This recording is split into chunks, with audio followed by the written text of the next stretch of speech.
ಈ ಹಿಂದೆ 2020ರಲ್ಲಿ NPR-NRCಗೆ ಏನು ಪ್ರಶ್ನಾವಳಿಗಳನ್ನು ರೂಪಿಸಿದ್ರು ಅದೇ ಪ್ರಶ್ನಾವಳಿಗಳನ್ನು ಕೇಳ್ತಾರ, NPR-NRCಯನ್ನು ಮಾಡ್ತಾರಾ ಅನ್ನೋ ಪ್ರಶ್ನೆಗೆ ಕೇಳಿದಾಗ ಸರ್ಕಾರ ಆ ಪ್ರಶ್ನೆಗೆ ಸರಿಯಾದಂಥ ಉತ್ತರವನ್ನು ಕೊಡದಿರ ನುಡುಚಿಕೊಳ್ತಾನೆ ಬಂತು.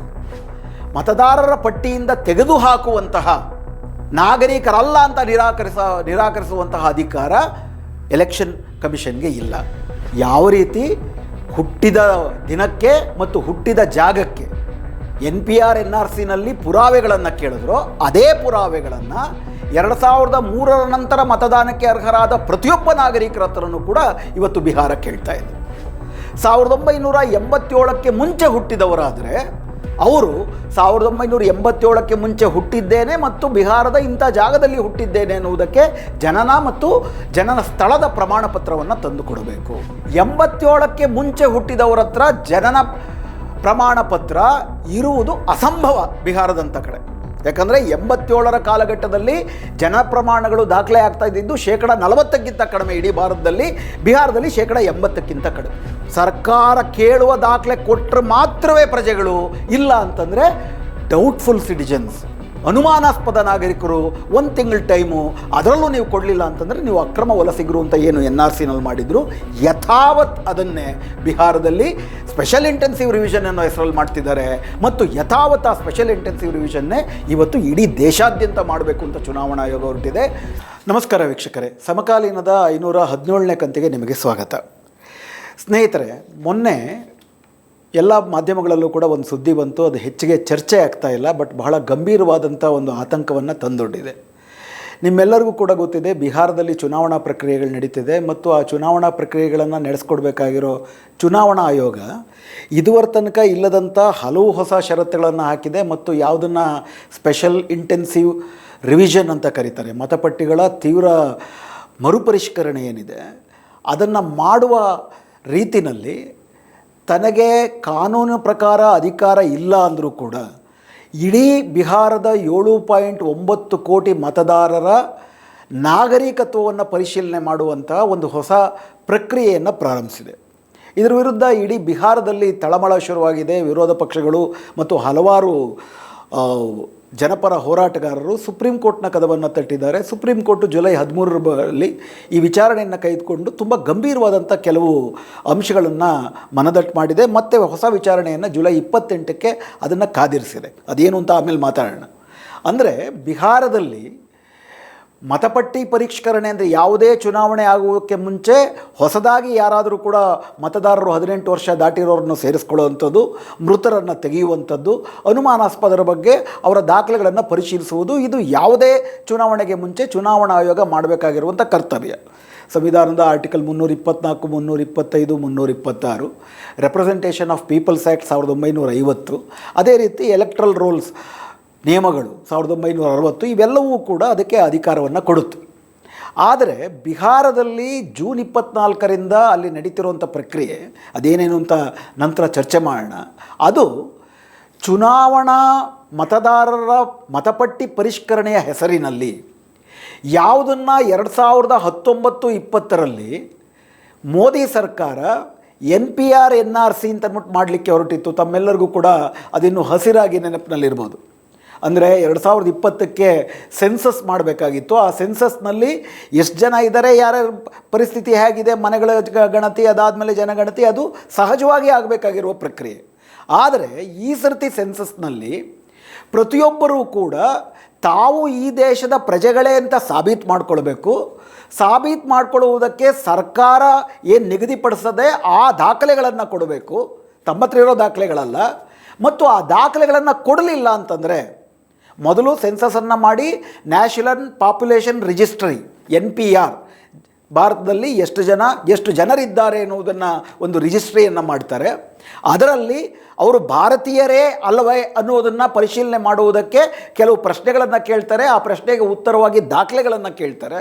ಆ ದಾಖಲೆಗಳನ್ನು ಕೊಡಲಿಲ್ಲ ಅಂತಂದರೆ ಅಂಥವ್ರನ್ನ ಡೌಟ್ಫುಲ್ ಸಿಟಿಜನ್ಸ್, ಅನುಮಾನಾಸ್ಪದ ನಾಗರಿಕರು ಅಂತ ಅವ್ರನ್ನ ಬೇರೆನೇ ಪಟ್ಟಿ ಮಾಡಿ ಅವ್ರನ್ನ NRC, national register of citizens, ಈ ದೇಶದ ನಾಗರಿಕರು ಯಾರು ಅನ್ನುವ ಪಟ್ಟಿನಲ್ಲಿ ಅವ್ರ ಹೆಸರಿರೋದಿಲ್ಲ, ಅವ್ರನ್ನ ಹೊರಗಿಡ್ತಾರೆ. 1 ತಿಂಗಳ ಒಳಗಡೆ ಅವರು ಸರ್ಕಾರ ಹೇಳುವಂತಹ ದಾಖಲೆಗಳನ್ನು ಕೊಡಲಿಲ್ಲ ಅಂತಂದರೆ ಅವರನ್ನು ವಿದೇಶಿಯರು ಅಕ್ರಮ ವಲಸಿಗರು ಅಂತ ಪರಿಗಣಿಸಿ ದೇಶದಿಂದ ಹೊರಹಾಕುವ ಫಾರಿನ್ ಡಿಟೆನ್ಷನ್ ಟ್ರಿಬ್ಯುನಲ್ಗೆ ಫಾರಿನ್ ಡಿಟೆನ್ಷನ್ ಸೆಲ್ಗಳಿಗೆ ಕಳಿಸುವಂಥ ಫಾರಿನರ್ಸ್ ಡಿಟೆನ್ಷನ್ ಸೆಲ್ ವಿದೇಶಿಗರನ್ನು ಬಂಧನಕ್ಕಿಡುವಂತಹ ನಿರ್ಬಂಧ ಖಾನೆಗಳಿಗೆ ತಳ್ಳುವಂತಹ ಮತ್ತು ಅದಾದ ಮೇಲೆ ಫಾರಿನರ್ ಡಿಟೆಕ್ಟಿವ್ ಟ್ರಿಬ್ಯುನಲ್ ಅಂದರೆ ಈ ವಿದೇಶಿಯರು ಹೌದಾ ಅಲ್ವಾ ಅಂತ ಪತ್ತೆ ಹಚ್ಚುವ ಟ್ರಿಬ್ಯುನಲಲ್ಲಿ ಅವರು ಮತ್ತೆ ದಾಖಲೆಗಳನ್ನು ಕೊಡಲಿಲ್ಲ ಅಂತಂದರೆ ಅವ್ರನ್ನ ಹೊರಗಟ್ಟುವ ಅಥವಾ ಈ ದೇಶದಲ್ಲೇ ಇರೋದಾದರೆ ಅವ್ರಿಗೆ ಎಲ್ಲ ಬಗೆಯ ನಾಗರಿಕತ್ವವನ್ನು ನಿರಾಕರಿಸುವ ಒಂದು ಅತ್ಯಂತ ಭಯಾನಕವಾದಂಥ ಒಂದು ಯೋಜನೆಯನ್ನು NRC NPR CAA citizenship act ಏನಿದೆ ಅದರ ಅಮೆಂಡ್ಮೆಂಟ್ ಬಿಲ್ ಅಂತ ತಂದರು. ಅದಾದಮೇಲೆ ಪಾಸ್ ಮಾಡಿಕೊಂಡ್ರು ಅವರು ಅದನ್ನು ಸಿಟಿಜನ್ಶಿಪ್ ಅಮೆಂಡ್ಮೆಂಟ್ ಆ್ಯಕ್ಟ್ ಅಂತ ಆಯಿತು. ಆವಾಗ ನಿಮಗೆ ಹೇಳಿರೋದು ಆಗಿನ ಗೃಹ ಮಂತ್ರಿ, ಇವತ್ತು ಅವರೇ ಗೃಹ ಮಂತ್ರಿಗಳು ಅಮಿತ್ ಶಾ ಹೇಳಿದ್ದು ತಮಗೆ ಜ್ಞಾಪಕ ಇರ್ಬೋದು.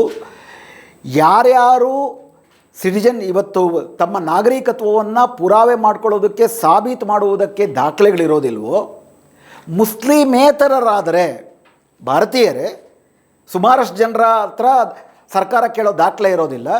ಆದರೆ ಮುಸ್ಲಿಮೇತರರಾದರೆ ಅವ್ರಿಗೆ ನಾವು CAA ಮೂಲಕ ನಾಗರಿಕತ್ವವನ್ನು ವಾಪಸ್ ಕೊಡ್ತೀವಿ, ಅಂದರೆ ಮುಸ್ಲಿಮರನ್ನ ಹೊರಗಾಗ್ತೀವಿ ನಾಗರಿಕತ್ವ ಸಾಬೀತು ಮಾಡಲಿಲ್ಲ ಅಂತಂದ್ರೆ ತುಂಬ ಸ್ಪಷ್ಟವಾಗಿ ಒಂದು ಕೋಮುವಾದಿ ಉದ್ದೇಶವನ್ನು ಬಯಲ್ಪಡಿಸಿದ್ರು. ಬಟ್ ಅದರಲ್ಲೂ ಇನ್ನೊಂದು ಮೋಸ ಇತ್ತು. ಯಾಕಂದರೆ ಸಿಟಿಜನ್ಶಿಪ್ ಅಮೆಂಡ್ಮೆಂಟ್ ಆ್ಯಕ್ಟ್ ಪ್ರಕಾರ ಯಾರಾದರೂ ಕೂಡ ಮುಸ್ಲಿಮೇತರರು ಕೂಡ ತಮಗೆ ಭಾರತೀಯ ನಾಗರಿಕತ್ವ ಕೊಡಿ ಅಂತಂದ್ಬಿಟ್ಟು ಕೇಳಬೇಕು ಅಂತಂದರೆ ಅವರು 2014 ಡಿಸೆಂಬರ್ಗೆ ಮುಂಚೆ ನಾನು ಅಫ್ಘಾನಿಸ್ತಾನ, ಪಾಕಿಸ್ತಾನ, ಬಾಂಗ್ಲಾದೇಶದ ಪ್ರಜೆಯಾಗಿದ್ದೆ, ಅಲ್ಲಿನ ಪ್ರಭುತ್ವದಿಂದ ಅಪಾರವಾದಂಥ ಒಂದು ದಮನಕ್ಕೆ ಗುರಿಯಾಗಿ ನಾನು ನಿರಾಶ್ರಿತನಾಗಿ ಭಾರತಕ್ಕೆ ಬಂದೆ ಅಂತೇಳಿ ತಾನು ಅಫ್ಘಾನ್, ಪಾಕಿಸ್ತಾನ ಅಥವಾ ಬಾಂಗ್ಲಾದೇಶದ ಪ್ರಜೆ ಅಂತೇಳಿ ಸಾಬೀತು ಮಾಡ್ಕೋಬೇಕು. ಇವ್ರ ಹತ್ರ ಭಾರತದಲ್ಲೇ ಇದ್ದರೂ ಭಾರತೀಯ ಪ್ರಜೆ ಅಂತ ಪ್ರೂವ್ ಮಾಡ್ಕೊಳ್ಳೋದಕ್ಕೆ ಕಾಗದ ಪತ್ರ ಇಲ್ದಿರಬೇಕಾದ್ರೆ ಅಫ್ಘಾನ್ ಪ್ರಜೆ ಅಂತ ಅಂದ್ಬಿಟ್ಟು ಪಾಕಿಸ್ತಾನದ ಪ್ರಜೆ ಅಂತಲೋ ಬಾಂಗ್ಲಾದೇಶದ ಪ್ರಜೆ ಅಂತಲೋ ಎಲ್ಲಿಂದ ತರ್ತಾರೆ? ಹಿಂದೂಗಳೇ ಆದರೂ ಕೂಡ, ಮುಸ್ಲಿಮೇತರರಾದರೂ ಕೂಡ.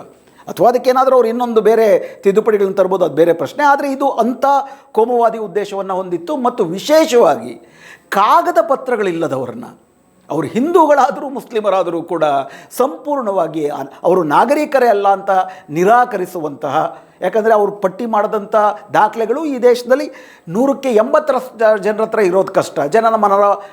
ಜನನ ಪತ್ರವನ್ನು ತೆಗೆದುಕೊಂಡು ಬರ್ತಾರೆ, ಬನ್ನಿ ಅಂತಾರೆ. ಬರ್ತ್ ಸರ್ಟಿಫಿಕೇಟು ಈ ದೇಶದಲ್ಲಿ ಜನನಗಳು ರಿಜಿಸ್ಟ್ರೇಷನ್ ಆಗ್ತಿರೋದೇ ಇವತ್ತಿಗೂ ಕೂಡ 50%ಕ್ಕಿಂತ ಕಡಿಮೆ.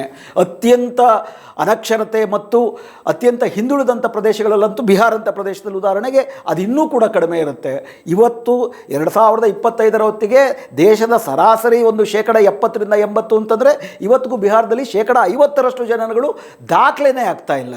ಅಥವಾ 10ನೇ ತರಗತಿ ಪಾಸ್ ಮಾಡಿರುವಂಥ ಮೆಟ್ರಿಕ್ಯುಲೇಷನ್ ಕಾರ್ಡ್ ಕೊಡಿ, ಪಾಸ್ಪೋರ್ಟ್ ಕೊಡಿ, ನಿಮ್ಮ ಆಸ್ತಿ ಪತ್ರಗಳು ಕೊಡಿ ಅಂದರೆ ಉಳ್ಳವರಿಗೆ ಮಾತ್ರ ದಾಖಲೆಗಳನ್ನು ಕೊಡುವುದಕ್ಕೆ ಸಾಧ್ಯವಾಗುವಂತಹ ಪಟ್ಟಿಯನ್ನು ಒಂದು ಮಾಡಿ, ಉಳಿದವರು ನಾಗರಿಕರಲ್ಲ ಆದ್ದರಿಂದ ಅವರು ಯಾವುದೇ ಬಗೆಯ ಸರ್ಕಾರದ ಪ್ರಯೋಜನಗಳಿಗೂ ಅರ್ಹರಲ್ಲ ಅನ್ನುವ ರೀತಿ ಮಾಡುವ, 2ನೇ ದರ್ಜೆ ನಾಗರಿಕರನ್ನಾಗಿ ಮಾಡುವ ಒಂದು ಬೃಹತ್ ದೇಶದ್ರೋಹಿ ಹುನ್ನಾರವನ್ನು 2019-20 ಮಾಡಲಿಕ್ಕೆ ಹೊರಟಿದ್ರು. ಇನ್ಫ್ಯಾಕ್ಟ್ ಅದರ ವಿರುದ್ಧ ಇಡೀ ದೇಶಾದ್ಯಂತ ಬೃಹತ್ತಾದಂಥ ಹೋರಾಟ ಭುಗಿಲೆತ್ತು. 2ನೇ ಸ್ವಾತಂತ್ರ್ಯ ಸಂಗ್ರಾಮದಂಥ ಒಂದು ಹೋರಾಟ ಭುಗಿಲೆತ್ತು. ಎಲ್ಲರೂ ಕೂಡ ಕೈನಲ್ಲಿ ಸಂವಿಧಾನವನ್ನು ಇಟ್ಕೊಂಡು, ಒಂದು ಕೈನಲ್ಲಿ ಸಂವಿಧಾನವನ್ನು, ಒಂದು ಕೈನಲ್ಲಿ ತ್ರಿವರ್ಣ ಧ್ವಜವನ್ನು ಇಟ್ಕೊಂಡು ಬೀದಿಗಳಲ್ಲಿ ಒಟ್ಟುಗೂಡಿ ಕೈ ಕೂಡಿಸಿಕೊಂಡು ಹೋರಾಟವನ್ನು ಮಾಡಿದ್ದು ನಿಮ್ಮೆಲ್ಲರಿಗೂ ಕೂಡ ಜ್ಞಾಪಕ ಇದೆ. ಅದಾದಮೇಲೆ ಕೋವಿಡ್ ಅಪ್ಪಳಿಸ್ತು. ಅದಾದಮೇಲೆ 2020 ತನಕ ಸೆನ್ಸಸ್ಸೇ ಮಾಡೋಕ್ಕಾಗಿಲ್ಲ. ಹೀಗಾಗಿ 2025 ಇವರು ಸೆನ್ಸಸ್ ಮಾಡ್ತೀವಿ ಅಂತಂದ್ಬಿಟ್ಟು ಜೂನ್ 3ನೇ ತಾರೀಕಿಗೆ ಘೋಷಣೆ ಮಾಡಿದ್ರು. ಜೂನ್ 3ನೇ ತಾರೀಕು ಘೋಷಣೆ ಮಾಡಿದಾಗ ಕ್ಯಾಶ್ ಸೆನ್ಸಸ್ ಕೂಡ ಮಾಡ್ತೀವಿ ಅಂತಂದರು. ಆದರೆ ಈ ಸತಿ ಸೆನ್ಸಸ್ ಮಾಡಬೇಕಾದ್ರೆ ಈ ಹಿಂದೆ 2020 NPR NRCಗೆ ಏನು ಪ್ರಶ್ನಾವಳಿಗಳನ್ನು ರೂಪಿಸಿದ್ರು ಅದೇ ಪ್ರಶ್ನಾವಳಿಗಳನ್ನು ಕೇಳ್ತಾರ, NPR NRCಯನ್ನು ಮಾಡ್ತಾರಾ ಅನ್ನೋ ಪ್ರಶ್ನೆಗೆ ಕೇಳಿದಾಗ ಸರ್ಕಾರ ಆ ಪ್ರಶ್ನೆಗೆ ಸರಿಯಾದಂಥ ಉತ್ತರವನ್ನು ಕೊಡದಿರ ನುಣುಚಿಕೊಳ್ತಾನೆ ಬಂತು. ಹಾಗಾದರೆ NPR NRCಯನ್ನು ಇವರು ಕೈ ಬಿಟ್ಬಿಟ್ರ ಅನ್ನುವಂತಹ ಒಂದು ಆಶಾದಾಯಕ ಭಾವನೆ ಹುಟ್ಟಿರುವಂಥ ಹೊತ್ತಿನಲ್ಲೇ ದಿಢೀರನೆ ಬಿಹಾರದಲ್ಲಿ ಜೂನ್ 24ನೇ ತಾರೀಕು ಕೇಂದ್ರದ ಚುನಾವಣಾ ಆಯೋಗ ಇಡೀ ಬಿಹಾರದ ಮತಪಟ್ಟಿ ಪರಿಷ್ಕರಣೆ ಮಾಡಬೇಕು, ಮತಪಟ್ಟಿ ಪರಿಷ್ಕರಣೆಯನ್ನು ಮಾಡಬೇಕಾದ್ರೆ ಇಂಥ ಪ್ರಶ್ನೆಗಳನ್ನು ಕೇಳಬೇಕು, ಇಂಥ ದಾಖಲೆಗಳನ್ನು ಕೇಳಬೇಕು ಅಂತ ಹೊಸದೊಂದು ಸುತ್ತೋಲೆಯನ್ನು ಹೊರಡಿಸಿದೆ. ಇದರ ಬಗ್ಗೆ ಈಗಾಗಲೇ ನಾನು ಹೇಳಿದಾಗೆ ಅದನ್ನು ವಿವರವಾಗಿ ಚರ್ಚೆ ಮಾಡೋಣ. ಸುಪ್ರೀಂ ಕೋರ್ಟಲ್ಲೂ ಕೂಡ ಅದು ಹೋಗಿ ಸುಪ್ರೀಂ ಕೋರ್ಟ್ ಕೂಡ ಜುಲೈ 28 ತನಕ ವಿಚಾರಣೆಯನ್ನು ಮುಂದೂಡಿರುವಂಥ ಸಂದರ್ಭದಲ್ಲಿ ದಿಢೀರನೆ ಬಿಹಾರದಲ್ಲಿ ಇವತ್ತು ಯಾವ ರೀತಿ ನಾಗರಿಕತ್ವ ಪರಿಷ್ಕರಣೆ ಮಾಡುವಂತಹ ಸ್ಪೆಷಲ್ ಇಂಟೆನ್ಸಿವ್ ರಿವಿಷನ್ ಮಾಡ್ತಾ ಇದ್ದಾರೆ, SIR ಅಂತ ಏನು ಕರೀತಾರೆ ಅದನ್ನು ಮಾಡ್ತಿದ್ದಾರೆ, ಅದನ್ನು ದೇಶಾದ್ಯಂತ ಮಾಡತಕ್ಕದ್ದು ಜುಲೈ 13ನೇ ತಾರೀಕು ಪತ್ರಿಕೆಗಳಲ್ಲಿ ಬಿಹಾರದಲ್ಲಿ ಕೈಗೊಂಡಂತಹ ಸ್ಪೆಷಲ್ ಇಂಟೆನ್ಸಿವ್ ರಿವಿಷನ್ ಪ್ರಕ್ರಿಯೆಗಳನ್ನು ದೇಶದ ಎಲ್ಲ ರಾಜ್ಯಗಳು ಕೂಡ ಇದನ್ನು ಮಾಡುವುದಕ್ಕೆ ತಯಾರಿ ಮಾಡಿಕೊಳ್ಳುವುದು ಅನ್ನುವಂಥ ಒಂದು ಹೊಸ ಆದೇಶವನ್ನು ಚುನಾವಣಾ ಆಯೋಗ ಹೊರಡಿಸಿದೆ. ಅಂದರೆ ಬಿಹಾರದಲ್ಲಿ ಇವತ್ತೇನು ನಡೀತಾ ಇದೆ ಅದೇ ಇವತ್ತು ದೇಶದ ಎಲ್ಲ ಕಡೆ ಮಾಡಲಿಕ್ಕೆ ಹೊರಟಿದ್ದಾರೆ. ಹಾಗಾದರೆ ಏನು ಮಾಡೋಕ್ಕೆ ಹೊರಟಿದ್ದಾರೆ ಬಿಹಾರದಲ್ಲಿ? ಮೊದಲು ಅದನ್ನು ನಾವು ಚರ್ಚೆ ಮಾಡಿದ್ರೆ ನಮ್ಮ ಮುಂದೆ ಎಂಥ ಆತಂಕವನ್ನು ಇವತ್ತು ಈ ಮೋದಿ ಸರ್ಕಾರ ಪರೋಕ್ಷವಾಗಿ ತಂದೊಡ್ತಾ ಇದೆ ಅನ್ನೋದು ನಮಗೆ ಬಹಳ ಸ್ಪಷ್ಟವಾಗಿ ಅರ್ಥವಾಗುತ್ತೆ.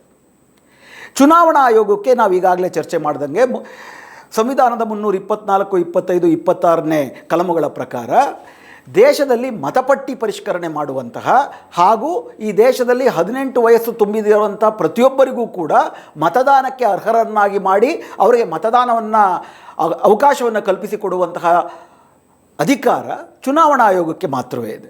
ಅದರ ಭಾಗವಾಗಿಯೇ 1950ರಲ್ಲಿ ರೆಪ್ರೆಸೆಂಟೇಷನ್ ಆಫ್ ಪೀಪಲ್ಸ್ ಆ್ಯಕ್ಟ್ ಪ್ರಕಾರ ಹಾಗೂ 1960ರ ಮತಪಟ್ಟಿ ಪರಿಷ್ಕರಣೆ ನಿಯಮಗಳ ಪ್ರಕಾರ ಸೆಕ್ಷನ್ 21(3) ಪ್ರಕಾರ ಪ್ರತಿ ಚುನಾವಣೆಗೆ ಮುಂಚೆ ಆಯಾ ಕ್ಷೇತ್ರದಲ್ಲಿ ಒಂದು ಮತಪಟ್ಟಿ ಪರಿಷ್ಕರಣೆ ಮಾಡಬೇಕು. ಮತಪಟ್ಟಿ ಪರಿಷ್ಕರಣೆಗಳು 2 ಥರ ಆಗುತ್ತೆ. ಒಂದು ಇಂಟೆನ್ಸಿವ್ ರಿವಿಷನ್ ಅಂತ ಆಗುತ್ತೆ, ಇನ್ನೊಂದು ಸಮ್ಮರಿ ರಿವಿಷನ್ ಅಂತ ಆಗುತ್ತೆ. ಸಾಮಾನ್ಯವಾಗಿ ಚುನಾವಣೆಗೆ ಮುಂಚೆ ಎಲ್ಲ ಚುನಾವಣೆಗಳಿಗೆ ಮುಂಚೆನೂ ಕೂಡ ಚುನಾವಣಾ ಆಯೋಗ ಹಿಂದೆ ನಡೆದ ಚುನಾವಣಾ ಪಟ್ಟಿಯನ್ನು ಒಂದು ದಾಖಲೆಯಾಗಿ ಇಟ್ಕೊಂಡು, ಉದಾಹರಣೆಗೆ ಬಿಹಾರವನ್ನೇ ನೀವು ಉದಾಹರಣೆಗೆ ಇಟ್ಕೊಳ್ಳೋದಾದರೆ 2024ರ ಮೇನಲ್ಲಿ ಅಲ್ಲಿ ಲೋಕಸಭಾ ಚುನಾವಣೆ ನಡೆದಿದೆ. ಲೋಕಸಭಾ ಚುನಾವಣೆಗೆ ಬಿಹಾರದಲ್ಲಿ ಮತದಾರರು ಯಾರು ಅನ್ನೋದನ್ನು ಕೂಲಂಕುಷವಾಗಿ ಪರಿಶೀಲನೆ ಮಾಡಿ ಒಂದು ಪಟ್ಟಿಯನ್ನು ತಯಾರು ಮಾಡಿದೆ ಚುನಾವಣಾ ಆಯೋಗ. ಈಗ ಮತ್ತೆ ಅವರು ಸಮರಿ ರಿವಿಷನ್ ಮಾಡಬೇಕು. ಈಗ ಉದಾಹರಣೆಗೆ 2025ರ ನವೆಂಬರ್ನಲ್ಲಿ ಬಿಹಾರದ ರಾಜ್ಯ ಶಾಸನಸಭೆಗೆ ಚುನಾವಣೆ ನಡೆಯಲಿದೆ. ಈಗೇನು ಮಾಡಬೇಕು ಚುನಾವಣಾ ಆಯೋಗ? 2024ರ ಮೇ ತಿಂಗಳ ಲೋಕಸಭಾ ಚುನಾವಣೆಗೆ ಏನು ಪಟ್ಟಿಯನ್ನು ತಯಾರು ಮಾಡಿದ್ರು ಆ ಪಟ್ಟಿನಲ್ಲಿ, ಅಂದರೆ 2024ರ ಮೇ ಆದ ನಂತರ 18 ವರ್ಷ ತುಂಬಿದವರು ಯಾರು ಅವರುಗಳನ್ನು ಸೇರ್ಪಡೆ ಮಾಡ್ಕೋಬೇಕು. 2024ರ ಮೇ ತಿಂಗಳ ನಂತರ ಯಾರ್ಯಾರು ತೀರ್ಕೊಂಡಿದ್ದಾರೆ ಅವರುಗಳನ್ನ ಪಟ್ಟಿಯಿಂದ ಹೊರಗೆ ಹಾಕಬೇಕು. ಅಥವಾ ಬೇರೆ ಯಾರಾದರೂ ಬೇರೆ ರಾಜ್ಯಗಳಿಗೆ ಪರ್ಮನೆಂಟಾಗಿ ವಲಸೆ ಹೋಗಿದ್ರೆ, ನಾಗರಿಕತ್ವವನ್ನು ಕೈಬಿಟ್ಟಿದ್ರೆ, ಅಥವಾ ಯಾರಾದರೂ ನಿರ್ದಿಷ್ಟ ಮತದಾರನ ಬಗ್ಗೆ ವಿಶೇಷವಾದಂಥ ಆಕ್ಷೇಪಣೆ ಇದ್ದರೆ ಅದನ್ನು ಪರಿಶೀಲನೆ ಮಾಡಬೇಕು. ಅದು ಅವರು ಕೊಡುವ ದಾಖಲೆಗಳನ್ನು ಆಧರಿಸಿ.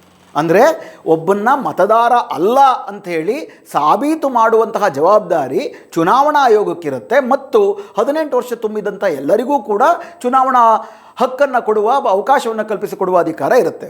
ಇದು ಸಮ್ಮರಿ ರಿವಿಷನ್ ಪ್ರತಿ ಚುನಾವಣೆಗೆ ಮುಂಚೆ ಆಗುವಂಥದ್ದು. ಇದಲ್ಲದೀರ ಒಟ್ಟಾರೆ ಇಡೀ ಮತಪಟ್ಟಿಗೆಗಳನ್ನೇ ಸರಿಯಾದಂಥ ದಾಖಲೆಗಳು ಪ್ರತಿಯೊಬ್ಬ ಮತದಾರರಿಗೂ ಇದೆಯಾ ಅಂತೇಳಿ, ಅಕಸ್ಮಾತ್ ಇಲ್ಲ ಅಂತಂದರೆ ಅದನ್ನು ಕೊಡಿ ಅಂತ ಕೇಳುವಂತಹ, ಅಂದರೆ ಪ್ರತಿಯೊಬ್ಬರೂ ಕೂಡ ಮತದಾರರು ಹೌದಾ ಅಲ್ವಾ ಅಂತ ಸಾಬೀತು ಮಾಡುವ ಜವಾಬ್ದಾರಿಯನ್ನು ಚುನಾವಣಾ ಆಯೋಗವೇ ತೆಗೆದುಕೊಂಡು ಕೇವಲ ಒಂದು ಚುನಾವಣೆಯಿಂದ ಮತ್ತೊಂದು ಚುನಾವಣೆಗೆ ಹೊಸದಾಗಿ ಸೇರ್ಪಡೆಯಾದವರು ಮಾತ್ರ ಅಲ್ಲ, ಇಡೀ ಚುನಾವಣಾ ಪಟ್ಟಿಯನ್ನೇ ಪರಿಷ್ಕರಿಸುವಂತಹ ಇಂಟೆನ್ಸಿವ್ ರಿವಿಷನ್ ಅಂತ ಮಾಡ್ತಾರೆ. ಸಾಮಾನ್ಯವಾಗಿ ಈ ಇಂಟೆನ್ಸಿವ್ ರಿವಿಷನ್ಗಳು ಚುನಾವಣೆಗೆ ಮುಂಚೆ ಮಾಡೋದಿಲ್ಲ. ಯಾಕಂತಂದರೆ ಆ ರೀತಿ ಇಂಟೆನ್ಸಿವ್ ರಿವಿಷನ್ ಮಾಡಬೇಕಾದ್ರೆ ಪ್ರತಿಯೊಂದು ಪಟ್ಟಿ ಪ್ರತಿಯೊಬ್ಬರಿಗೂ ಕೂಡ ಅಕಸ್ಮಾತ್ ಸಾಕಷ್ಟು ದಾಖಲೆಗಳಿಲ್ಲ ಅಂತ ಅನುಮಾನ ಬಂತು ಅಂತಂದರೆ ಅವರಿಗೆ ನೋಟಿಸ್ಗಳನ್ನ ಕೊಡಬೇಕು, ಅವ್ರು ಬಂದು ಇವ್ರಿಗೆ ಸಾಕಷ್ಟು ದಾಖಲೆಗಳನ್ನು ಒದಗಿಸಬೇಕು, ಪುರಾವೆಗಳನ್ನು ನೀಡಬೇಕು, ಅದರ ಬಗ್ಗೆ ಸಂವಾದಗಳು ನಡೀಬೇಕು. ಅಲ್ಲಿಗೂ ಕೂಡ ಅದು ತೃಪ್ತಿ ತರಲಿಲ್ಲ ಅಂತಂದರೆ ಅವರು ಕೋರ್ಟ್ಗಳಿಗೂ ಕೂಡ ಹೋಗಿ ಆ ಮತದಾರರು ತಮ್ಮ ನಾಗರಿಕತ್ವವನ್ನು ಸಾಬೀತು ಮಾಡ್ಕೊಳ್ಬೋದು. ಸಾಮಾನ್ಯವಾಗಿ ಈಗಾಗಲೇ ಮತದಾರರ ಪಟ್ಟಿಯಲ್ಲಿ ಇರುವಂತಹ ಒಬ್ಬ ಮತದಾರರ ಪಟ್ಟಿಯಿಂದ ತೆಗೆದುಹಾಕುವಂತಹ, ನಾಗರಿಕರಲ್ಲ ಅಂತ ನಿರಾಕರಿಸುವಂತಹ ಅಧಿಕಾರ ಎಲೆಕ್ಷನ್ ಕಮಿಷನ್ಗೆ ಇಲ್ಲ. ಇವೆರಡೇ ಇರೋದು. ಆರ್ಟಿಕಲ್ 20 ಸೆಕ್ಷನ್ 21(3) ಮತಪಟ್ಟಿ ಪರಿಷ್ಕರಣೆಯ ಕಾಯ್ದೆಗಳ ಪ್ರಕಾರ ಎರಡೇ ಇರೋದು. ಒಂದು ಸಮರಿ ರಿವಿಷನ್ನು, ಇನ್ನೊಂದು ಇಂಟೆನ್ಸಿವ್ ರಿವಿಷನ್ನು, ಇನ್ನೊಂದು ಅರ್ಧಂಬರ್ಧ ಸಮರಿ ರಿವಿಷನ್ನು, ಒಂದು ಅರ್ಧಂಬರ್ಧ ಇಂಟೆನ್ಸಿವ್ ರಿವಿಷನ್ನು. ಇಡೀ ಆ ಸೆಕ್ಷನ್ 21(3) ಎಲ್ಲಿಯೂ ಕೂಡ ಸ್ಪೆಷಲ್ ಇಂಟೆನ್ಸಿವ್ ರಿವಿಷನ್, ವಿಶೇಷ ತೀವ್ರ ಒಂದು ಪರಿಷ್ಕರಣೆ ಅನ್ನುವಂಥದ್ದು ಇಲ್ಲವೇ ಇಲ್ಲ. ಈಗ ಇವರೇನು ಮಾಡಿದ್ದಾರೆ, ಈಗ ನವಂಬರ್ಗೆ ಚುನಾವಣೆ ಇದೆ. ನವಂಬರ್ಗೆ ಬಿಹಾರ್ನಲ್ಲಿ ರಾಜ್ಯದ ಶಾಸನಸಭಾ ಚುನಾವಣೆ ಇದೆ. ಅಂದರೆ ಚುನಾವಣೆಗೆ 3 ತಿಂಗಳು ಮುಂಚೆ ಜೂನ್ 24ಕ್ಕೆ ಸಮ್ಮರಿ ರಿವಿಷನ್ ಮಾಡಬೇಕು. ಜೂನ್ನಲ್ಲಿ 2024ರ ಲೋಕಸಭಾ ಚುನಾವಣೆಗೆ ನಂತರದಲ್ಲಿ ಹೊಸ ಮತದಾರರು ಯಾರು ಬಂದಿದ್ದಾರೆ, ಹಳೆ ಮತದಾರರು ಯಾರು ಮೃತರಾಗಿದ್ದಾರೆ ಅಂತ ಹೊಸ ಪಟ್ಟಿ ಪರಿಷ್ಕರಣೆ ಮಾಡೋದು, ಸಮ್ಮರಿ ರಿವಿಷನ್ ಮಾಡಬೇಕು. ಆದರೆ ಜೂನ್ 3ಕ್ಕೆ ಇವರು ಸೆನ್ಸಸ್ನ ಘೋಷಣೆ ಮಾಡಾದ ಮೇಲೆ ಜೂನ್ 24ನೇ ತಾರೀಕು ಚುನಾವಣಾ ಆಯೋಗ ತನ್ನ ಅಧಿಕಾರಕ್ಕೆ ಮೀರಿದಂತೆ ಅಥವಾ ತನ್ನ ಅಧಿಕಾರದಲ್ಲಿ ಇಲ್ಲದಿರುವಂತಹ ಸ್ಪೆಷಲ್ ಇಂಟೆನ್ಸಿವ್ ರಿವಿಷನ್ ಮಾಡಿ ಅಂತೇಳಿ ಬಿಹಾರದ ಚುನಾವಣಾಧಿಕಾರಿಗಳಿಗೆ ತಾಕೀತು ಮಾಡಿದ್ದಾರೆ. ಅದರ ಪ್ರಕಾರ ಇಂಟೆನ್ಸಿವ್ ರಿವಿಷನ್ ಅಂದರೆ ಇಡೀ ಮತದಾರರ ಪಟ್ಟಿ. ಈ ಮತದಾರರ ಪಟ್ಟಿಗೆ ಅವರು ರೆಫರೆನ್ಸ್ ಯಾವ್ದು ತಗೊಳ್ತಿರೋದು, 2003ರ ಮತದಾರ ಪಟ್ಟಿಯನ್ನು ರೆಫರೆನ್ಸ್ ಆಗಿ ತಗೊಳ್ತಿದ್ದಾರೆ. ಅಂದರೆ ಯಾವ ಮತದಾರರ ಹೆಸರು 2003ರ ಪಟ್ಟಿನಲ್ಲಿತ್ತು, ಯಾಕಂದರೆ ಈ ಹಿಂದೆ ಇಂಟೆನ್ಸಿವ್ ರಿವಿಷನ್ ನಡೆದದ್ದು 2003ರಲ್ಲಿ, ಸ್ಪೆಷಲ್ ಇಂಟೆನ್ಸಿವ್ ಅಲ್ಲ, ಸಾಮಾನ್ಯ ಇಂಟೆನ್ಸಿವ್ ರಿವಿಷನ್.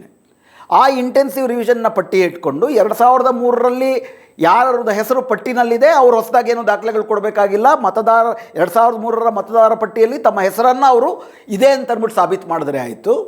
2003ರ ನಂತರ ಪ್ರತಿಯೊಬ್ಬರೂ ಕೂಡ ಯಾರ್ಯಾರು 18 ವರ್ಷ ತಲುಪಿದ್ರು, ಯಾರ್ಯಾರು ಹೊಸದಾಗಿ 2003ರ ನಂತರ ಮತದಾರರಾದರು, ಆ ಪ್ರತಿಯೊಬ್ಬರೂ ಕೂಡ ತಾವು ಭಾರತದ ವಾಸಿ ಮತ್ತು 2003ರ ನಂತರದಲ್ಲಿ ತನಗೆ 18 ವರ್ಷ ತುಂಬಿತು ಅಂತಲೂ ಇತ್ಯಾದಿ ಕೆಲವು ಸಾಬೀತು ಮಾಡಬೇಕು. ಅಂದರೆ ಹೆಚ್ಚು ಕಡಿಮೆ ಯಾವ ರೀತಿ ಹುಟ್ಟಿದ ದಿನಕ್ಕೆ ಮತ್ತು ಹುಟ್ಟಿದ ಜಾಗಕ್ಕೆ NPR NRCನಲ್ಲಿ ಪುರಾವೆಗಳನ್ನು ಕೇಳಿದ್ರೋ ಅದೇ ಪುರಾವೆಗಳನ್ನು 2003ರ ನಂತರ ಮತದಾನಕ್ಕೆ ಅರ್ಹರಾದ ಪ್ರತಿಯೊಬ್ಬ ನಾಗರಿಕರ ಹತ್ರನೂ ಕೂಡ ಇವತ್ತು ಬಿಹಾರ ಕೇಳ್ತಾ ಇದೆ. ಇವತ್ತು ನೀವು ಹಂಗೆ ನೋಡೋದಾದರೆ ಬಿಹಾರದ 7.8 ಕೋಟಿ ಮತದಾರರಿದ್ದಾರೆ.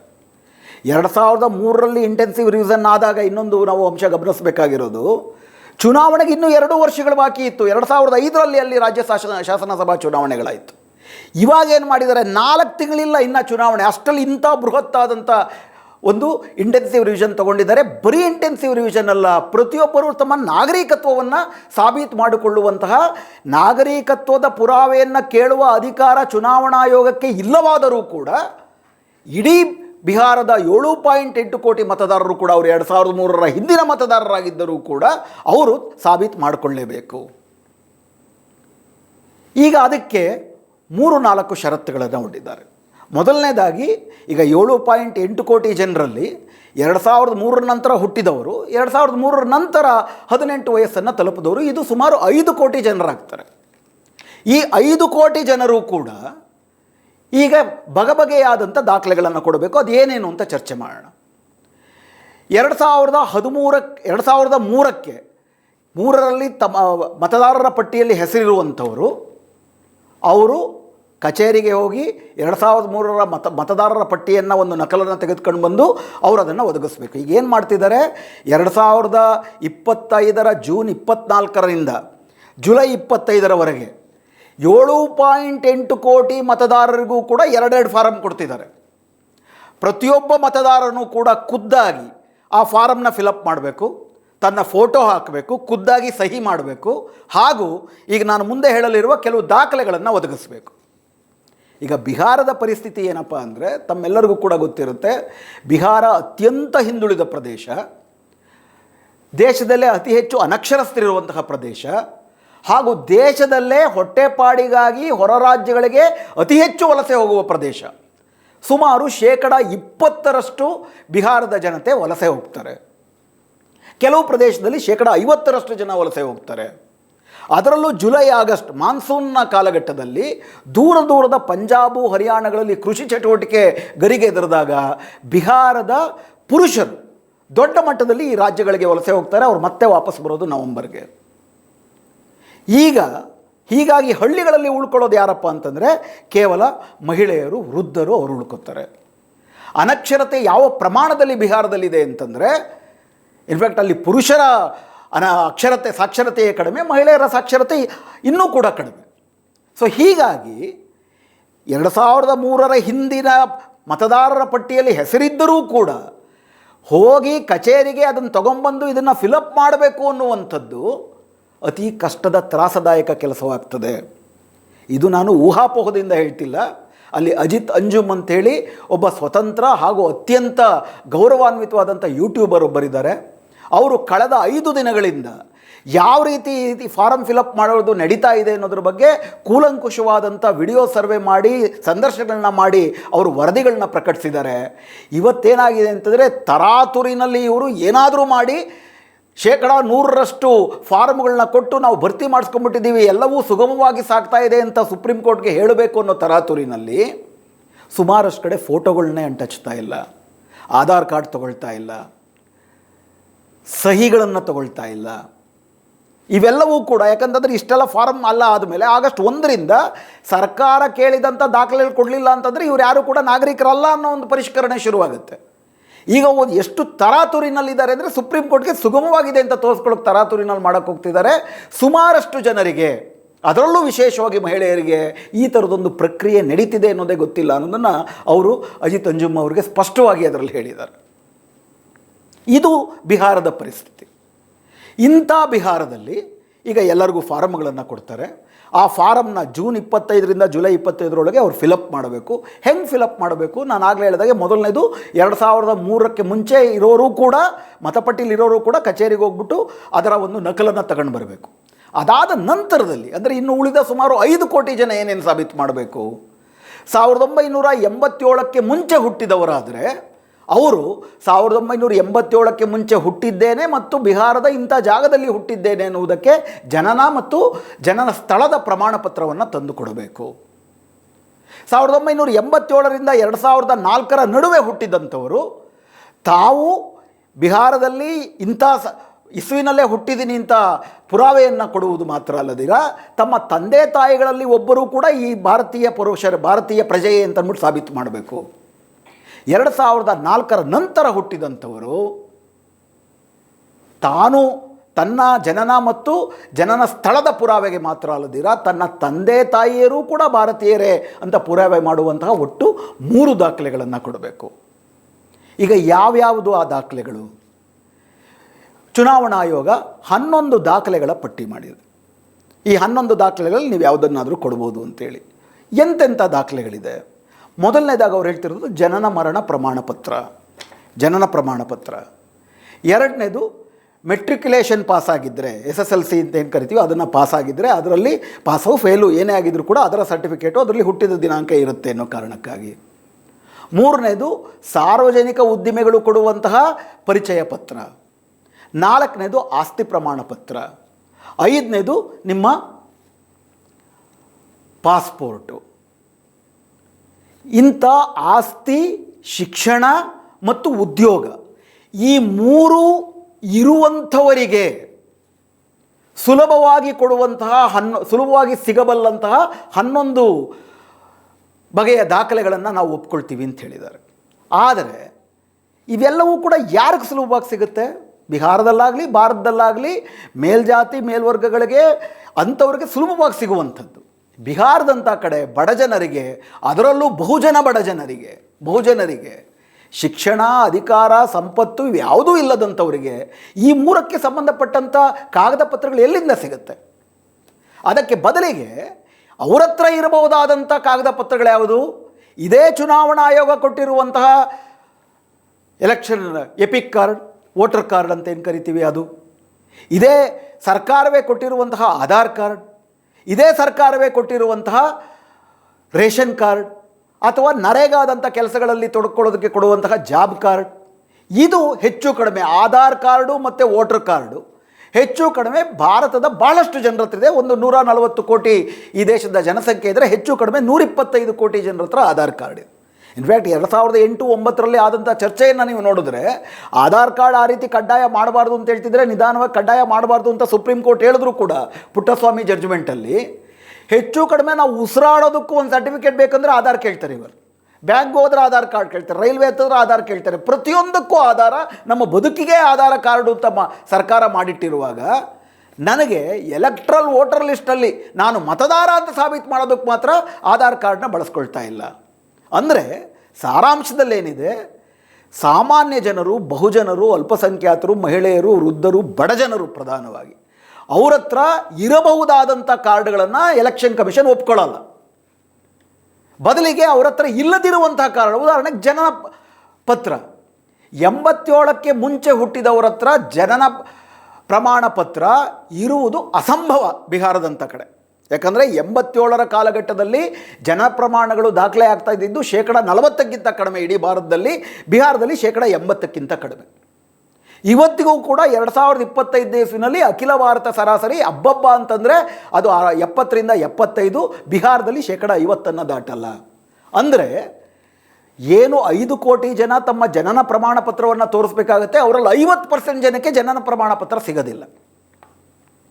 ಉಳಿದಂತೆ 25% ಜನರು ಕೂಡ ಮೆಟ್ರಿಕ್ಯುಲೇಷನ್ ಪಾಸ್ ಆಗಲ್ಲ ಬಿಹಾರಲ್ಲಿ. 2% ಜನರ ಹತ್ರ ಮಾತ್ರವೇ ಪಾಸ್ಪೋರ್ಟ್ ಇರುತ್ತೆ. ಸುಮಾರಷ್ಟು ಜನ ದಿನಗೂಲಿಗಳು. ಅರ್ಧ ಎಕರೆ, 3/4 ಎಕರೆ, 1 ಎಕರೆ ಜಮೀನಿದ್ರೂ ಕೂಡ ಅದು ಮನೆಯ ಗಂಡಸನ ಹೆಸರಲ್ಲಿ ಇರುತ್ತೆ ಹೊರತು ಹೆಂಗಸರ ಹೆಸರಲ್ಲಿ ಇರೋದಿಲ್ಲ. ಆಗ ಆ ಮನೆಯ ಹೆಂಗಸಿರ್ಬೋದು ಅಥವಾ ಬಡ ಕೂಲಿ ರೈತ ಕಾರ್ಮಿಕರು, ಆಸ್ತಿ ಇಲ್ಲದವರು, ಮೆಟ್ರಿಕ್ಯುಲೇಷನ್ ಪಾಸ್ ಆಗದೆ ಇರೋರು, ಜನನ ಪ್ರಮಾಣ ಪತ್ರವನ್ನು ಇಲ್ಲದೆ ಇರುವಂಥವ್ರು, ಅವರು ಏನು ಮಾಡಬೇಕು? ಅವರೇನೆ 2003ರ ನಂತರ ನೀವು ನೋಡಿದ್ರೆ 2003ರ ನಂತರ ಬಿಹಾರದಲ್ಲಿ 5 ರಾಜ್ಯದ ಶಾಸನಸಭಾ ಚುನಾವಣೆಗಳಾಗಿದ್ದಾವೆ, 5 ಲೋಕಸಭಾ ಚುನಾವಣೆಗಳಾಗಿದ್ದಾವೆ. ಇದೇ ಸರ್ಕಾರ ಹೇಳುವ ಪ್ರಮಾಣ ಪತ್ರ ಇಲ್ಲ ಅನ್ನುವವರೇ ವೋಟ್ ಹಾಕಿದ್ದಾರೆ. ಇನ್ಫ್ಯಾಕ್ಟ್ ಇವತ್ತು 2004ರ ಲೋಕಸಭಾ ಚುನಾವಣೆಯಲ್ಲಾದರೆ ಬಿಹಾರದಲ್ಲಿ ಏನು ನಿತೀಶ್ ಕುಮಾರ್ಗೆ ಸೀಟುಗಳು ಬಂತು, ಇಂಥವ್ರು ವೋಟ್ ಹಾಕಿರೋದು, ಅದರಿಂದಲೇ ಇವತ್ತು ಮೋದಿ ಸರ್ಕಾರ ನಡೀತಿರೋದು. ಇವರೆಲ್ಲರೂ ವೋಟ್ದಾರರಲ್ಲ ಅನ್ನೋದಾದರೆ ಮೋದಿ ಸರ್ಕಾರವೂ ಕೂಡ ಸರ್ಕಾರ ಅಲ್ಲ ಅಂತ ಹೇಳಬೇಕಾಗುತ್ತೆ. ಅಂದರೆ ಇದರ ಉದ್ದೇಶ ಏನು? ಮತ್ತಿಷ್ಟು ಮಾತ್ರ ಅಲ್ಲ, ಇದೆಲ್ಲವನ್ನೂ ಕೂಡ ನೀವು ಜೂನ್ 25ಕ್ಕೆ ಇವೆಲ್ಲ ದಾಖಲೆಗಳನ್ನು ಕೊಟ್ಟು ಜುಲೈ 30ಕ್ಕೆ ಅದು ಮುಗಿಯುತ್ತೆ. ಆಗಸ್ಟ್ 1ಕ್ಕೆ ಹಂಗಾಮಿ ಮತದಾರರ ಪಟ್ಟಿ ಡಿಕ್ಲೇರ್ ಆಗುತ್ತೆ. ಹಂಗಾಮಿ ಮತದಾರರ ಪಟ್ಟಿನಲ್ಲಿ ಸರ್ಕಾರ ಹೇಳುವ 11 ದಾಖಲೆಗಳಿಲ್ಲ ಅಂದರೆ ನೀವು ಇತಿಹಾಸದುದ್ದಕ್ಕೂ ಪರಂಪರಾನುಗತವಾಗಿ ತಲೆಮಾರುಗಳಿಂದ ನೀವು ಬಿಹಾರದಲ್ಲೇ ಬದುಕ್ತಿದ್ರು ಕೂಡ ನೀವು ದಿಢೀರ್ನೆ ವಿದೇಶಿ ಪ್ರಜೆಯಾಗಿ ಹೋಗ್ತೀರಿ, ಅಕ್ರಮ ವಲಸಿಗರಾಗ್ತೀರಿ. ಆಗಸ್ಟ್ 1ರಿಂದ ಆಗಸ್ಟ್ 25ರ ಒಳಗಡೆ ಮತ್ತೆ ನಿಮಗೆ ನೋಟಿಸ್ ಕೊಡ್ತಾರೆ, ಈ ದಾಖಲೆಗಳನ್ನು ಕೊಡಿ ಅಂತ. ಹುಟ್ಟಿದಾರಭ್ಯ ಇಲ್ದಿರೋಂಥ ದಾಖಲೆಗಳು 25 ದಿವಸದಿಂದ ಎಲ್ಲಿಂದ ತಂದು ಕೊಡೋಕ್ಕಾಗುತ್ತೆ? ಸೆಪ್ಟೆಂಬರ್ 30ಕ್ಕೆ ಅಂತಿಮವಾಗಿ ಅವರು ಅಂತಿಮ ಪಟ್ಟಿಯನ್ನು ಡಿಕ್ಲೇರ್ ಮಾಡ್ತಾರೆ. ಅಂತಿಮ ಪಟ್ಟಿನಲ್ಲಿ ನಿಮ್ಮ ಹೆಸರಿಲ್ಲ ಅಂತಂದರೆ ಈ ಸತಿ ಕೇವಲ ಮತಪಟ್ಟಿಯಿಂದ ಹೊರಗಟ್ಟೋದು ಮಾತ್ರ ಅಲ್ದಿರ, ನಿಮ್ಮನ್ನು ಯಾರಿಗೆ ಕಾಗದ ಪತ್ರ ಇಲ್ಲ ಅವರನ್ನು ಈ ವಿದೇಶಿಯರು, ಸಂಭಾವ್ಯ ವಿದೇಶಿಯರು ಅಂತ ಪರಿಗಣಿಸಿ ವಿದೇಶಿಯರನ್ನು ಹೊರಗಟ್ಟುವ ಇಲಾಖೆಗೆ ಅವ್ರನ್ನ ರೆಫರ್ ಮಾಡಲಾಗುತ್ತೆ. ಅಂದರೆ ಮೊದಲನೇದಾಗಿ ಚುನಾವಣಾ ಆಯೋಗಕ್ಕೆ ಮತಪಟ್ಟಿ ಪರಿಷ್ಕರಣೆ ಮಾಡೋಕ್ಕೆ ಮಾತ್ರ ಸೀಮಿತವಾದ ಅಧಿಕಾರವಿದೆಯೇ ಹೊರತು ನಾಗರಿಕತ್ವವನ್ನು ಪರಿಶೀಲನೆ ಮಾಡುವುದಲ್ಲ. ಆ ರೀತಿ ನಾಗರಿಕತ್ವ ಪರಿಶೀಲನೆ ಮಾಡೋದಕ್ಕೆ ಇಲ್ಲದಿರುವ ದಾಖಲೆಗಳನ್ನು ಕೇಳಬೇಕು, ಅದು ಬೇರೆಯೇ ಡಿಬೇಟು. ಚುನಾವಣಾ ಆಯೋಗಕ್ಕೆ ಅಧಿಕಾರ ಇಲ್ಲ.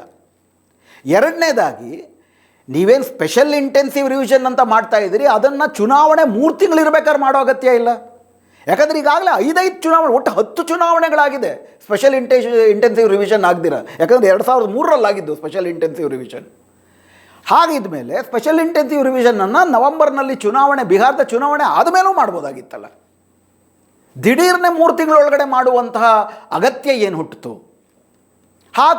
ಅದಕ್ಕೆ ಅನುಸರಿಸ್ತಿರುವ ಪ್ರಕ್ರಿಯೆಗಳು ಯಾವ ಕಾರಣಕ್ಕೂ ಕೂಡ ಇವತ್ತೇನು 5 ಕೋಟಿ ಜನ ಹೊಸದಾಗಿ ತಮ್ಮ ಇದನ್ನು ಸಾಬೀತು ಮಾಡಬೇಕಾಗಿದೆ, ಅವರಲ್ಲಿ 60% ಜನ ಇದನ್ನು ಕೊಡಲಿಕ್ಕಾಗೋದಿಲ್ಲ.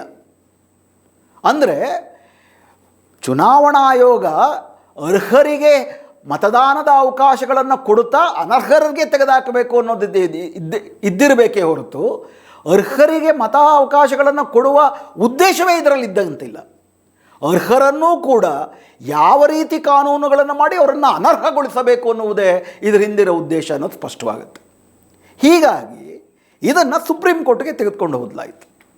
ಸುಪ್ರೀಂ ಕೋರ್ಟು ಇದರ ಬಗ್ಗೆ ಒಂದು 3 ಗಂಟೆಗಳ ಕಾಲ ಕೂಲಂಕುಷ ವಿಚಾರಣೆ ಮಾಡಿ ಒಂದು ಮಧ್ಯಂತರ ಆದೇಶವನ್ನು ಕೊಟ್ಟಿದೆ.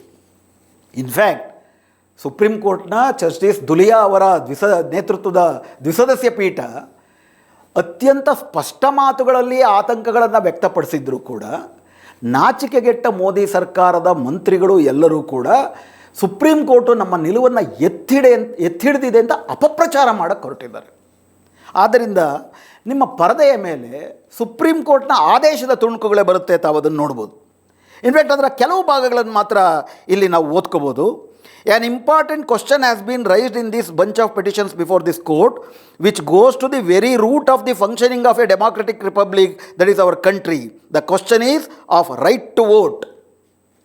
ಎಷ್ಟು ಗಂಭೀರವಾಗಿ ಸುಪ್ರೀಂ ಕೋರ್ಟ್ ಇದನ್ನು ಪರಿಗಣಿಸಿದೆ ಅಂತಂದರೆ, ಈ ಅಹವಾಲುಗಳು ಭಾರತದ ಪ್ರಜಾತಂತ್ರದ ಬೇರುಗಳಿಗೆ ಯಾವುದದು ಓಟು ಮಾಡುವ ಹಕ್ಕು ಅನ್ನುವ ಪ್ರಧಾನವಾದಂಥ ಪ್ರಜಾತಂತ್ರದ ಬೇರಿನ ಪ್ರಶ್ನೆಗಳನ್ನು ಈ ಅಹವಾಲ್ದಾರರು ಇದರಲ್ಲಿ ಕೇಳಿದ್ದಾರೆ. ಅದರಲ್ಲಿ ಅಹವಾಲ್ದಾರರು 3 ಮುಖ್ಯ ಪ್ರಶ್ನೆಗಳನ್ನು ಎತ್ತಿದ್ದಾರೆ. ಅದು ತಮ್ಮ ಪರದೆಯ ಮೇಲೆ ಬರುತ್ತೆ, ನೋಡಬೇಕು. The very powers of the election commission to undertake the excise, ಅಂದರೆ ಚುನಾವಣಾ ಆಯೋಗವು ಈ ರೀತಿ ನಾಗರಿಕತ್ವವನ್ನು ಪರಿಶೀಲನೆ ಮಾಡುವ ಅಧಿಕಾರ ಇದೆಯಾ, ಅವ್ರು ನಿಜಕ್ಕೂ ಇದನ್ನು ಮಾಡ್ಬೋದಾ ಅನ್ನುವ ಮೂಲಭೂತ ಪ್ರಶ್ನೆಯನ್ನು ಕೈಗೆತ್ತಿಕೊಂಡಿದ್ದಾರೆ.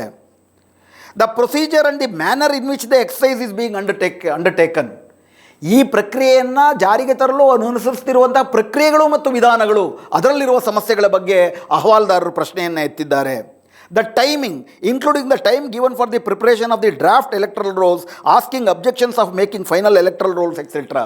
ಅಂದರೆ ಇದು ಕೊಟ್ಟಿರುವ ಕಾಲಾವಧಿ, ಅಂದರೆ ಅಂತಿಮ ಮತಪಟ್ಟಿ ಪರಿಷ್ಕರಣೆ ಪಟ್ಟಿಯನ್ನು ಡಿಕ್ಲೇರ್ ಮಾಡುವುದಕ್ಕೆ ಕೊಟ್ಟಿರುವ ಕಾಲಾವಧಿ, ಇವು 3 ಕೂಡ, ಅಂದರೆ ಒಂದು ಅಧಿಕಾರ ಇದೆಯಾ ಚುನಾವಣಾ ಆಯೋಗಕ್ಕೆ, ಎರಡನೇದು ಅವರು ಅನುಸರಿಸ್ತಿರೋ ವಿಧಾನ ಮತ್ತು ಪ್ರಕ್ರಿಯೆಗಳು ಸರಿ ಇದೆಯಾ, ಮೂರನೇದು ಅದಕ್ಕೆ ಅವರು ತೆಗೆದುಕೊಂಡಿರೋ ಕಾಲಾವಧಿ ಸರಿ ಇದೆಯಾ, ಈ 3 ಪ್ರಶ್ನೆಗಳನ್ನು ಕೂಡ ಅಹವಾಲ್ದಾರರು ಕೇಳಿದ್ದಾರೆ.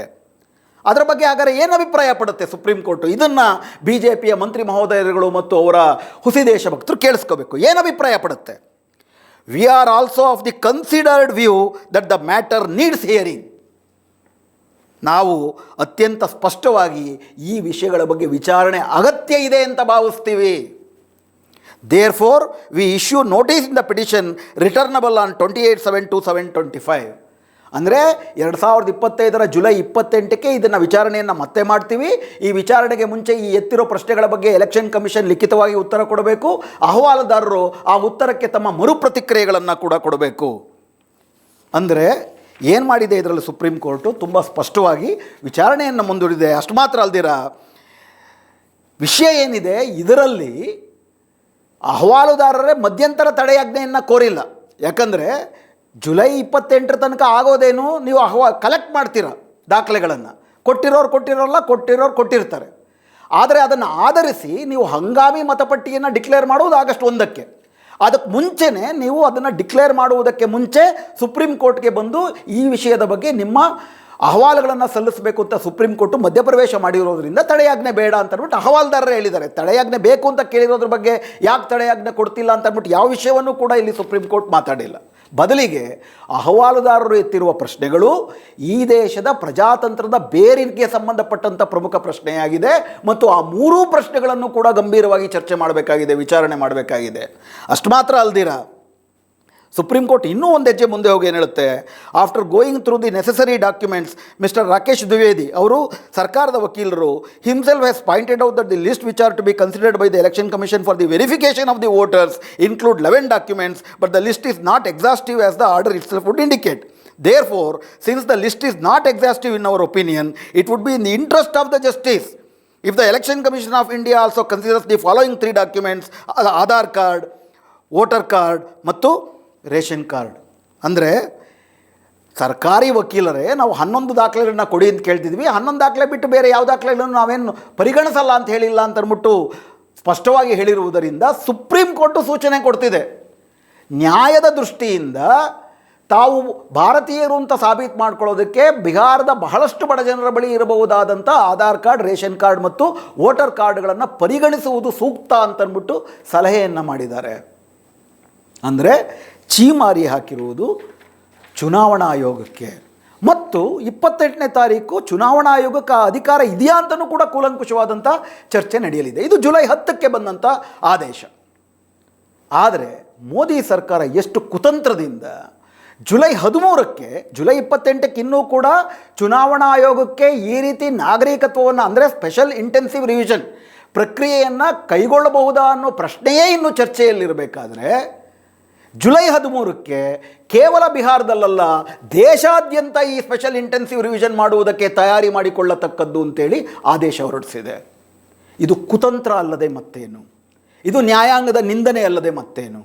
ಇದು ಮೋದಿ ಸರ್ಕಾರ 2019-20 ಯಾವುದನ್ನು ನೇರ NRC ಮೂಲಕ ಈಡೇರಿಸ್ಕೊಳ್ಳೋಕ್ಕೆ ಆಗಲಿಲ್ವೋ, ಅಂದರೆ ಅದು ಸೆನ್ಸಸ್ನ ಭಾಗವಾಗಿ ಮನೆ ಮನೆಗೆ ಹೋಗಿ ಸರ್ಕಾರ ದಾಖಲೆ ಕೇಳುತ್ತೆ, ದಾಖಲೆ ಕೊಡಲಿಲ್ಲ ಅಂದರೆ ನೀವು ಅನಾಗರಿಕರು ಅಂತ ಹೇಳಿ ಬರುವಂಥ ಒಂದು ಪ್ರಕ್ರಿಯೆ ಏನಿತ್ತು, ಅದು ದೇಶಾದ್ಯಂತ ಒಂದು ಪ್ರತಿಭಟನೆಗೆ ಕಾರಣವಾಗಿದ್ದನ್ನು ಮನಗೊಂಡು ಈಗ ಹಿಂಬಾಗಿಲ ಮೂಲಕ ಚುನಾವಣಾ ಆಯೋಗವನ್ನು ಬಳಸಿಕೊಂಡು ಬಿಹಾರದಲ್ಲಿ ಏನು ಸ್ಪೆಷಲ್ ಇಂಟೆನ್ಸಿವ್ ರಿವಿಷನ್ ಅನ್ನುವ ಹೆಸರಿನಲ್ಲಿ NRCನಲ್ಲಿ ಕೇಳಿದ ಪ್ರಶ್ನೆಗಳನ್ನೇ, ನೀವು ಹುಟ್ಟಿದ್ದಲ್ಲಿ, ಹುಟ್ಟಿದ ದಿನಾಂಕ ಎಲ್ಲಿ, ನಿಮ್ಮ ಅಪ್ಪ ಅಮ್ಮ ಹುಟ್ಟಿದ್ದಲ್ಲಿ, ನಿಮ್ಮ ಅಪ್ಪ ಅಮ್ಮ ಹುಟ್ಟಿದ್ದ ಸ್ಥಳ ಯಾವುದು, ಹಾಗೂ ಅದಕ್ಕೆ ಪೂರಕವಾಗಿ ನೀವು ಎಲ್ಲೆಲ್ಲಿ ನೀವು 87ಕ್ಕೆ ಮುಂಚೆ ಹುಟ್ಟಿದರೆ ಒಂಥರ ನಿಮ್ಮ ತಂದೆ ತಾಯಿಗಳು ಮತ್ತು ಕಾರ್ಡುಗಳು, ಸರ್ಕಾರ ಕೇಳುವ ದಾಖಲೆ ಕೊಟ್ಟರೆ ಮಾತ್ರವೇ ಪ್ರಜೆಗಳು, ಇಲ್ಲ ಅಂತಂದರೆ ಡೌಟ್ಫುಲ್ ಸಿಟಿಜನ್ಸ್, ಅನುಮಾನಾಸ್ಪದ ನಾಗರಿಕರು 1 ತಿಂಗಳ ಟೈಮು, ಅದರಲ್ಲೂ ನೀವು ಕೊಡಲಿಲ್ಲ ಅಂತಂದರೆ ನೀವು ಅಕ್ರಮ ವಲಸಿಗರು ಅಂತ ಏನು NRCನಲ್ಲಿ ಮಾಡಿದರು,